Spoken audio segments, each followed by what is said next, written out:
برای من این چیز معقول نیست، برای هیچ کسی معقول نیست. برای اینکه در وقتی مثال وقتی که ما میگویم مشروط رو در اونجا نگاه دارد، از بس که موسیقی بلند است و اهمیت نمیتونن یا که گوش نمیکنن یا که بسیار پیش برده ما میکنن، از همین سبب وای هم معقول نیست.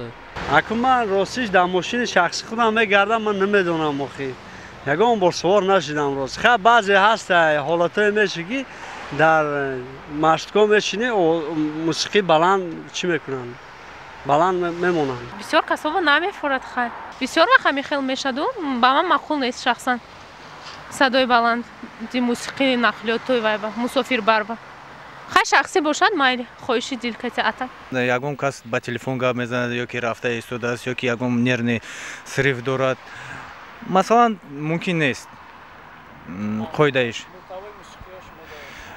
موسیقی ها اگر که خواهند پستر مانند دیگر گپ، بلند ممکن نیست.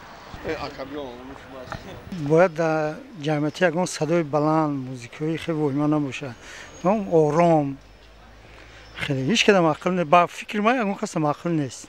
محتوای سرودا چی؟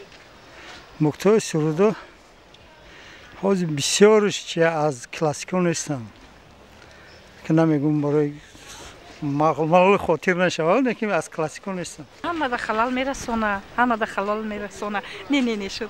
گوه معقول میشه نکی. بشکنه. با گوه آخر میبینی که با نمیشه اوخه. من محتواشون چه؟ مثلا رپ میمونن بعضی. نه رپ تمام معقول نیست. اما با 84 میگی تو. هیچ کنه نمیفهمم گپی بعد چی میگه اوخه. معنی نداره. نمیفهمی معنی، اما شاعر چی نویسندگیه؟ شاعر مقصد شاعر چیه؟ مقصد نویسنده چیه؟ صدای بلند موسیقی با نه ایم زیب نمیتیاد.